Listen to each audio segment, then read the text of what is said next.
जाए तो जाए कहाँ? आपने ग्रेजुएशन करवा दिया, वो ग्रेजुएशन करने के बाद बेरोजगार है, बेचारे को चाय पीने के लिए चौक पे जाता है तो उसको 5 रुपए के लिए तकलीफ होता है। तो ऐसा ग्रेजुएशन करके क्या मतलब है? समझ में आया मेरी बात की नहीं समझ में आया? तो शिक्षा व्यवस्था में सुधार की जरूरत है, और सुधार कौन लाएगा? सुधार आप हम लाएंगे। मैंने अभी 2009 आरटीई के नियम के बारे में बताया था, उसको अधूरा छोड़ दिया था। आरटीई का कहना था जो 14 साल से कम के बच्चों को, आप 14 वर्ष से कम के बच्चों को रोजगार नहीं करवाना है, ये सही है, ठीक है, काम नहीं करवाएंगे, हम आपकी बात मानते हैं। लेकिन इसको किसी भी प्रतिभा के लिए, किसी भी प्रतिभा के लिए, किसी भी शिक्षा के लिए, किसी भी कला के लिए फोर्स नहीं डालना है। क्या नहीं डालना है? फोर्स नहीं डालना है, प्रेशर नहीं डालना है। यह आरटीई का नियम था। अभी आप लोग सुन रहा होगा, बहुत अच्छा, आपके जिला में हमारी योजना चल रही है। हमारी योजना जो है सो भारत के 9 राज्यों में चलती है। आपके ही जिला का एक वैभव सूर्यवंशी का नाम सुने होंगे, ठीक है। अब लोग कहता है जो भाई वो बड़े घर का लड़का था, इसके लिए हो गया, तो ऐसा नहीं है।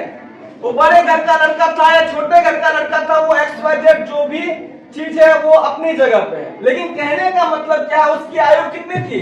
आईपीएल में जब वो 1 करोड़ 10 लाख में बिका था तो 14 वर्ष की आयु थी। क्या समझे? कितनी आयु थी? 14 वर्ष की। आपका सरकार साहब क्या बोलते हैं? 14 वर्ष से कम के बच्चों को किसी भी तरह से कोई प्रेशर मत दीजिए। तो उसके पिताजी ने ना अपना शौर्य दिखाया, अपना जागरूकता दिखाया, जो नहीं, मेरा बच्चा सरकार क्या बोलता है, लोग क्या बोलता है, उससे मतलब नहीं है, मेरा बच्चा क्या बनेगा? 14 वर्ष में आईपीएल का सर्वश्रेष्ठ बैटर बन गया। क्या समझे? मैन ऑफ द सीरीज का खिताब जीता है ना इस बार 14 वर्ष में। तो मैंने क्या बोला, जो बच्चा को कैसा बनाना है वो आपका जिम्मेदारी है, कोई दूसरा नहीं आएगा, हम भी नहीं आएंगे। हम क्या है, हमारा प्रयास है, आप लोग सपोर्ट करेंगे तो आप लोग के बीच में दोबारा फिर आएंगे। नहीं सपोर्ट कीजिएगा तो जाहिर सी बात है, जब फंड ही नहीं रहेगा तो हम मुंह से बोलने से क्या कर लेंगे, या सरकार का विरोध करके मुंह से बोलने से कुछ होगा क्या? भारत में 90% जो समाज सेवी है, मेरी बात सुन लीजिए, चाहे वो मनीष जी हो, चाहे XYZ जो भी हो, उनका एक सिद्धांत है, वो सरकार का विरोध करेंगे। भाई विरोध करने से क्या होगा? मैं बोल रहा हूँ फला गलत है तो मैं सही करके दिखाऊंगा, तब ना लोग जानेगा जो नहीं सही रास्ता ये है। अगर मैं खाली बैठ करके विरोध करते रहो, ना वो गलत है, ये गलत है, ऐसा है, तो उससे सुधार नहीं होगा। तो जाहिर सी बात है, हमने एक प्रयास किया मेरी प्रतिभा मेरी पहचान का, जिसका उद्देश्य क्या था? प्रतिभा का खोज करना, उसका प्रयास करना, उसके लिए माता पिता को जागरूक करना, आप लोग को बुलाना, प्रदर्शन करना, सम्मान करना। और बहुत बड़ा रिस्क है, रिस्क बहुत बड़ा है। जागरूक तो मैंने 600 पेरेंट्स को किया था, यहाँ पे 50 पेरेंट्स है, समझे कि नहीं समझे? तो इसके और कभी कभी ये 600 में 6 भी रह जाता है। कल ऐसे मुरियारों में था, वहां पे स्पोर्ट के लिए जो है तो मैंने कहा था लोकल एरिया में जिसको भी करना है सहयोग करके और अपना रजिस्ट्रेशन करवा लो, दौड़ोगे, खेलोगे, क्रिकेट करोगे, जो भी। 200 बच्चे को कॉल गया था, एक बच्चा पहुंचा था। कितना बच्चा पहुंचा था? एक। अब उसमें जो कॉलिंग में मेरा खर्चा हुआ, जो स्पोर्ट में मेरा खर्चा हुआ, जो वहां से आने में मेरा खर्चा हुआ, ये सब क्या हो गया? 0। तो कैलकुलेशन देखिए बहुत टफ हो जाता है कभी कभी। तो कहने का मतलब प्रॉफिट लॉस वो हमारा मैटर है, आप लोग का मैटर नहीं है। लेकिन आप लोग सपोर्ट कीजिएगा तो इससे आपके बच्चों का विकास होगा, इससे आपका विकास होगा। और बच्चे को अगर आज आप सरकारी, देखिए बच्चा कोई सरकार का जो है तो मतलब कोटा का चावल या दाल नहीं है, क्या समझे? जो थोड़ा कीड़ा लगा भी आया तो खा लेंगे, खाना ही है ना, कुछ भी खा के जी लेंगे। वो बच्चा आपका जीवन है, उसको जितना आप डेवलप कीजिएगा, क्या समझे, उतना ही आपका भविष्य बेहतर होगा। अगर आज सरकारी कोटे के चावल की तरह बच्चों को आप सरकार के भरोसे छोड़ दीजिएगा ना, तो कल वृद्धा पेंशन पे छोड़ने के भरोसे छोड़ने के लिए बच्चा मजबूर रहेगा, क्योंकि उसके पास अपने पेट भरने के लिए तो जो है तो स्किल ही नहीं है, तो आपका पेट कहां से भरेगा। और हम लोग क्या कहते हैं, तो अब पहला वाला जमाना नहीं रहा, पहला वाला जमाना आप नहीं रहा, माता पिता के बेटा आप नहीं देखे। तो कहने का मतलब है पहला वाला जमाना नहीं था, तो आज अपने ऊपर भी तो एक बार झांकिए, गलत बोल रहा हूं क्या। जो हम लोग बच्चे के लिए क्या टाइम देते हैं, शॉर्ट्स देखना है, नेताजी के पीछे घूमना है, ठीक है, समाज में इसका कहानी उसको सुनाना है, ठीक है, मतलब स्टोरी मेकर बनना है। लेकिन बच्चों के विकास के लिए आपके पास 10 मिनट का टाइम नहीं है। रे बाबू स्कूल से क्या पढ़ के आया, कोचिंग से क्या पढ़ के आया, हमको जरा दिखाओ।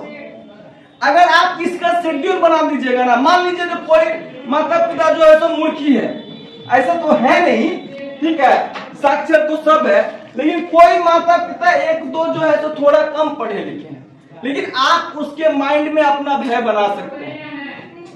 खाली बस पूछिए ना उससे स्कूल में क्या पढ़ा, दिखाओ, और बच्चा डर के मारे वो चीज कर लेगा। क्या बोला मैंने, बच्चा नादान होता है, उसको किस तरह से रखना है, किस तरह से चलाना है, वो आपका काम है। हमने ये किया तो बच्चे के माइंड में आप बैठ गया, अरे प्रतिभा का टेस्ट होता है, नहीं पढ़ेंगे तो फिर पता चल जाएगा, पापा मम्मी डांटेगा।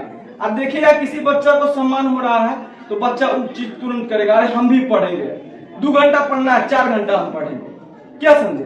तो अगर शुरू से उसको आप सम्मान की आदत दिलाइएगा, प्रतिभा की आदत दिलाइएगा, तब ना वो सम्मान खोजेगा। अब शुरू से आप बोलिएगा ना तू कैसा भी है, तू एकदम से वीर है, तो लास्ट में जाकर दुनिया वीर से खाली नहीं है। और यही रीजन होता है जो Khan sir, Pathan sir, Devanand sir के चक्कर में लोग पटना हैदराबाद घूम के 10 साल में घर पे वापस आता है। लोग पूछता है की कर रहा है, तो कंपटीशन की तैयारी कर रहा है, 35 साल का एज हो गया, उससे कंपटीशन नहीं निकलता है जीडी ग्रुप डी लेवल का। रीजन कहाँ है, रीजन नीचे के प्रयास में है। तो बाकी ठीक है, बहुत टाइम आप लोग को ले लिए, तो सारी चीज आप लोग समझ गए। जिनको समझ में आया होगा वो अपने बच्चों को स्वेच्छा से आप हमारे जो समारोह है इसका पार्टिसिपेशन करवा सकते हैं, नहीं तो किसी को कोई जबरदस्ती नहीं है। और बाकी आप लोग खुद शिक्षित है, पढ़े लिखे हैं, तो मैंने आपको ये कहा जो योजना कितनी अच्छी चलनी है, इसका डिसीजन जो योजना का उपयोग करता है उसके ऊपर डिपेंड करता है, क्या समझे।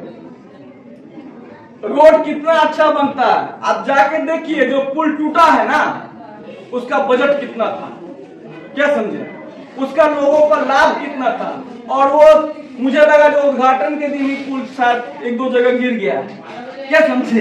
तो कहने का मतलब क्या है, योजना कितनी अच्छी है इससे मतलब नहीं है, योजना का उपयोग करने वाला कितना अच्छा है उससे मतलब है। आप लोग जितना अच्छा से सपोर्ट कीजिएगा उतना अच्छा से हम इस योजना का संचालन करेंगे और भविष्य में दोबारा आप लोगों के बीच हम आएंगे। और हम लगातार, ऐसा नहीं है, Shri Ram Singh global development foundation आप लोग सर्च कर लीजिएगा, 4 सालों से समाज के विकास में है। बिहार की संस्था होते हुए मैं खुद बिहार का हूं, लेकिन मैंने ये काम असम में किया, बंगाल में किया, उड़ीसा में किया। लास्ट में मैंने सोचा कुछ बिहार का भी कल्याण कर देते हैं अपनी तरफ से जहां तक हो सके, क्योंकि यहाँ पे क्या है, थोड़ा सा लोग समझते हैं, अच्छा समझते हैं, लेकिन धीरे धीरे समझते हैं, विरोध बहुत ज्यादा होता है। तो एक्सपीरियंस पर्सन अगर बिहार में नहीं जाएगा तो बिहार में योजना चलाना उसके बस की बात नहीं है। अगर बिहार में आप कोई योजना चलाते हैं तो उस योजना पे आपको पूरा डिक्लेरेशन देना होगा। गलत बोल रहा हूं क्या, नहीं ना। तो सारी चीज सीखने के बाद, 9 स्टेट में काम करने के बाद बिहार को भी मैंने अवसर दिया है। मेरा प्रयास है जो बिहार के लोग भी प्रतिभा से जुड़े, और बिहार पुराने काल से ही शिक्षा में बहुत बेहतर है, लेकिन आजकल जो देखता हूं जो हर गली में 5-10 बेरोजगार घूमता है, कमी क्या होती है, शिक्षा की कमी होती है, कौशल की कमी होती है। तो उसके लिए ये योजना को हमने शुभारंभ किया है। बाकी धन्यवाद, आप लोग को जैसा इच्छा आप लोग कर सकते हैं। समझ में आया सभी को, कोई दिक्कत, ठीक।